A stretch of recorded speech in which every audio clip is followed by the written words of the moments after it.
перерыва, который был связан с пандемией, проводим такой фестиваль спорта. Мы ушли сознательно от формата спартакиад. Почему? Потому что у нас любителей спорта среди педагогического сообщества очень много.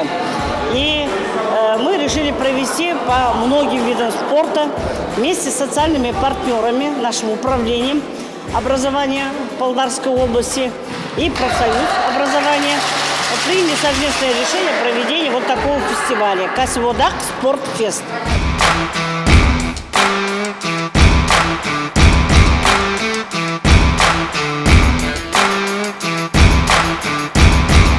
Қазіргі таңда біз Павлодар облысына кәсіподақтың ұйымдастыруымен Спортфест фестиваліне келіп отырмыз. Яғни бұл аудандарда өткен жарыстардан үздік деп танылған командалар осында облысқа жарысқа келіп отыр. Ауданда да өте тартысты ойын болды. Сол аудандық ойыннан суырылып шығып, облысқа келіп, облыстың дәрежесін, мәртебесін көтеру ол біздің әрине міндетіміз. Сондықтан да бүгінгі ойыншылардың барлығына сәттілік тілейміз.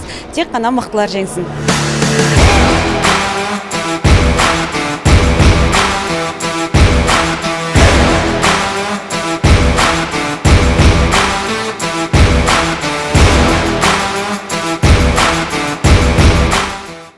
Осындай кәсіподақ ұйымдарының жарыстары көптеп бола берсін. Бүгінгі ойын өте тартысты өтті. 5 командамен ойнап, финалдық ойында круговой 3 команда ойнадық. Соның нәтижесінде бірінші орынға қол жеткіздік. Ойын өте тартысты өтті. Барлық командалар жақсы дайындалған, жақсы нәтиже көрсетті.